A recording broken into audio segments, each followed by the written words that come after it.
Chapter 1. Xiangyi. You are listening at FameTV.com. Chapter 1. Xiangyi. The sun shone down from the sky and dappled across the luxuriantly green woods. Giant trees spread out their branches and used their broad leaves to take in the sunlight. The leaves of these trees were so large that only stars and dots of light remained by the time the endless sunshine fell on the vegetation below. A gust of wind blew through, and the speckled sunlight flickered. The wind caused the leaves to rustle, and a Lecythosaurus approximately 1 meter in length, with tiny arms and powerful hind legs, jumped out of the bushes. This was a relatively rare, very small, bird-footed dinosaur. It was a hunting target for many carnivorous dinosaurs. The Lecythosaurus raised its upper body and looked around. After determining that there was no danger, it used the arrowhead-shaped teeth on both sides of its jaw to bite off the leaves in the shrubbery and began to eat. It ate very attentively, its mouth moving incessantly. But right at this moment, a huge brown bear sprang out from behind the bushes beside it and rushed over. It was too late for the Lecythosaurus to escape the brown bear, and in an instant, there was silence. The brown bear finally stood up. The brown bear was more than 2.5 meters in length, and when it stood up, one could see that the Lecythosaurus on the ground had been crushed. Just now, the brown bear had used its own weight and crushed the Lecythosaurus to death. After all, even if he had lost a lot of weight over the winter, he was still 400 kilograms, while the poor Lecythosaurus weighed only a little more than 10 kilograms. The brown bear scented the air, then looked at the Lecythosaurus on the ground again before suddenly transforming into a tall, handsome, but rather slim man that was about 1.8 meters tall. The man jumped behind the bushes and brought out a leather skirt made of dinosaur skin. He put it on before picking up the Lecythosaurus he had just caught and dashing through the forest, his honey-colored skin and fluttering dark green leather skirt blending in and out of the forest. He ran very quickly and soon arrived at the valley under a nearby mountain. The valley was not very big. It covered about 8 to 9 acres and had no vegetation. The soil on the ground had been trampled flat by people passing through, so it was very smooth, forming a large square surrounded by mountains. The square was surrounded by a number of shacks made of wood and other debris.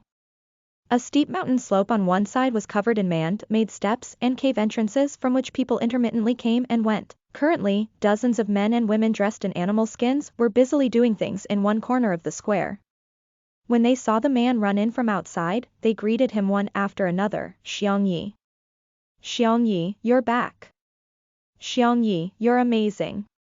You just went out for a short while and still managed to catch a Lecythosaurus. Everyone's faces were full of envy.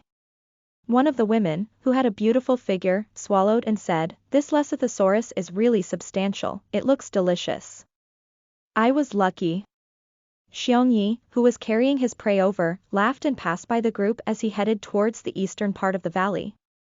He was in a hurry to find someone. Surely will be very happy that he'd managed to catch some prey. Those who spoke to Xiangyi watched him go and returned to their work. They were cutting apart several Struthiomimus. These Struthiomimus each weighed about 200 to 300 kilograms and had been hunted down by the young warriors from their tribe this morning. Prey that had been brought down through collective hunting became public property that belonged to the entire tribe, and after the tribe had prepared it, everyone in the tribe regardless of their gender or age would have a share. Of course, the best parts would still be left to the fighters who participated in the hunt. As part of the main fighting force for the tribe, people like Xiangyi and Shirley would also obtain a portion of the prey's heart and liver. The viscera provided them with extra strength, made their eyes brighter, and was one of their most favorite foods. Some vagrant beastmen who hunted in their animal forms would tear apart their hunted prey's stomach and eat the viscera raw, as soon as they caught their prey. The beauty that had coveted the Lecythosaurus in Xiangyi's hands cut apart the Struthiomimus's long neck with a stone knife and stared at the back of Xiangyi's figure in admiration. Xiangyi is really powerful. He went hunting with everyone this morning and still has energy to go out again in the afternoon. It would be great if I could have a child with him. Don't even think about it. He likes Shirley. When the time comes for the flame flowers to blossom, they will become mates with the priest's blessing. A skinny man next to the beauty spoke up. In their tribe, the vast majority of people did not mate with others, but instead got together with whomever they liked. They would have children with whomever they wanted to have children with, and separate if they no longer liked each other. Some women had 7 or 8 children, and the father of these children might all be different. However, if 2 people swore to be mates in front of the beast god on the day the flame flowers blossomed, they would no longer be allowed to separate, and the other beastmen would no longer try to hook up with them. It was a crime to break up a mated pair that had been blessed by the beast god. They had always believed in their lord priest's words. The beauty pouted after hearing what the skinny man had to say. Who doesn't know that? Alas! Why did Xiongyi choose Shirley as his mate? They're both men, and Shirley can't even bear children for him. The men in the tribe gained more glory the more children they had.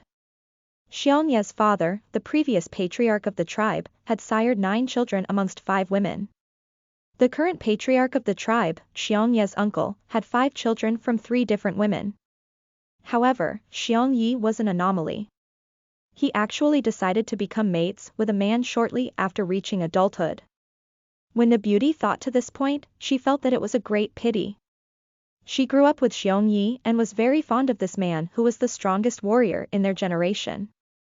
Xiongyi had awakened as an extraordinarily powerful brown bear, and she had told her good friends that when Xiongyi reached adulthood, she would sleep with him and give birth to his child. But in the end, this person who was especially well suited to siring children and being a father couldn't see things clearly and actually went to find a permanent mate. It would be fine if he just wanted to find a permanent mate, but he went and chose a man from the tribe. The beauty glanced over at the skinny man next to her and sighed. Aside from Xiongyi and Shirley, the 2 most powerful warriors in the younger generation, the next strongest would be Huyu. Unfortunately, Huyu was female and could not have children with her. And the next person after that was herself. She really didn't want to have children with those men who couldn't beat her in a fight and weren't even handsome. The beauty was extremely sad. She slammed her knife down and easily split the Struthiomimus's leg bone into 2 halves. These bones would be used to make soup. The bone marrow contained within was a rare delicacy that also provided them with energy. They couldn't waste it. While the beauty was still regretting that she couldn't give birth to Xiongye's children, Xiongyi had already brought the Lesothosaurus with him and arrived at the eastern side of the valley, where many caves had been excavated in the mountain. They called this tribe the Big Bear Tribe because the people who had founded this tribe all awakened as giant brown bears. Every beastman would awaken their beast form at around the age of 10, and then they would be able to fight and hunt in their animal forms. Everyone would put the name of their animal form at the front of their names after their awakening. For example, Xiongyi was called a Yi, until he reached the age of 10 and awakened his brown bear form that was the same as his father's. He then added a Xiong in front of his name, and his name became Yi Xiongyi. Another example was Shirley. He had originally been called Eli, and after he awakened as a lion, he became known as Shirley. At the bottom of the mountain slope on the eastern side was a giant cave that was set aside as a collective living space for the children and the elderly. When going up the stairs beside it, one would arrive at the 2nd and 3rd levels that held many caves for the warriors who lived in the tribe. In front of each level of caves was an aisle around 2 meters wide. Shirley's cave was on the 2nd level. Xiongyi noticed Shirley even before he began to make his way up the steps.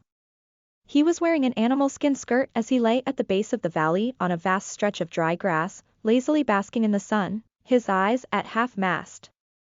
People who awakened as a lion all really liked to sleep, just like how those who became brown bears all had the habit of hibernating in winter. Shirley's current lazy appearance was something Xiongyi saw often. But he was still fascinated by it. He really liked Shirley and could never look enough. Shirley was so attractive. But it wasn't that early anymore. Shirley, wake up, Xiongyi called out as his mouth curved up in a smile. I caught some prey. As warriors of the tribe, they would participate in collective hunts every other day. Today had been a hunting day. Shirley ran a little too much this morning and had laid down after coming back, unwilling to go out again in the afternoon. However, Xiongyi had worried that the food the tribe would portion out for them might not be enough, so he had made another trip.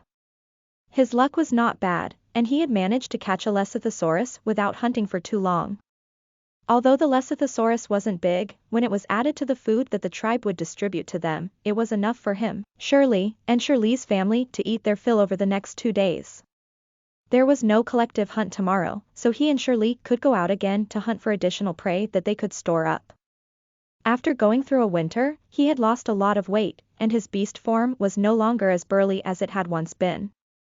He now urgently needed to eat more. Shirley was lying on the dry grass. He opened his eyes, looked around and scowled, then quickly closed his eyes again. Shirley, wake up. Xiangyi reached out and patted Shirley on the shoulder. Shirley was suddenly awakened. He was shocked as he looked over at Xiangyi. Xiangyi. You. Aren't you? Shirley shut his mouth abruptly, his eyes full of doubt and disbelief, staring at Xiangyi as though he was some sort of terrifying dinosaur. His expression made Xiangyi feel rather strange. Shirley, what's wrong with you? Shirley didn't speak. He jumped up suddenly, scowling as he looked around, then looked down at himself, even giving his stomach a pinch. Shirley was like Xiangyi in that they were both very tall compared to the other people in the tribe, and powerfully built. His head of long, brown hair had grass stuck in it and was scattered wildly in all directions, swaying around along with his movements. Xiangyi found his appearance a little awkward and reached out to pull the grass from Shirley's hair. This action brought Shirley back to his senses, and he looked at him again. Shirley's expression changed and then shifted again before he abruptly turned into a lion and dashed away.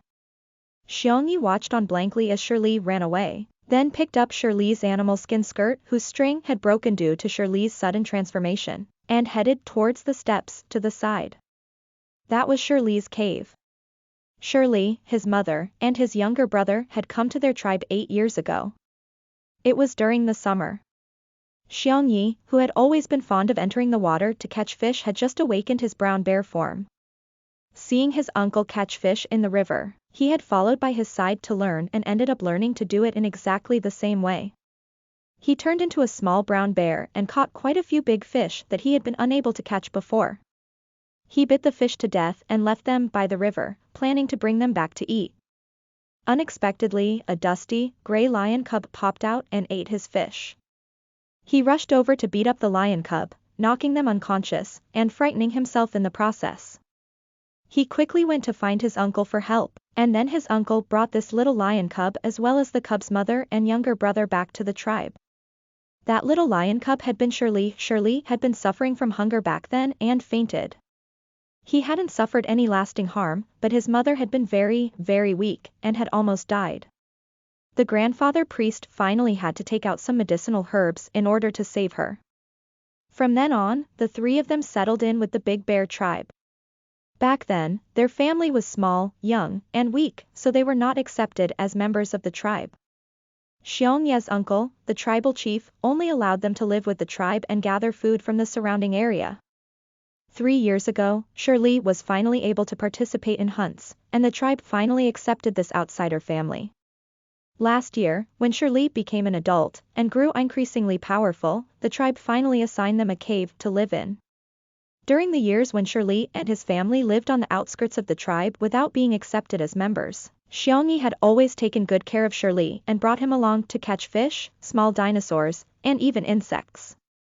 The feelings between the 2 of them became better and better, and they were almost inseparable. At the end of last year, when the 2 of them reached the age of 18, they decided to be with each other exclusively. They wanted to become mates with the blessing of the beast god. Today though, Shirley was acting strange. Before, Shirley would have rushed over to discuss how to eat this Lecythosaurus with him, then given him some praise. Xiangyi was really puzzled. Listen to the full novel at FameTV.com, direct link in the description.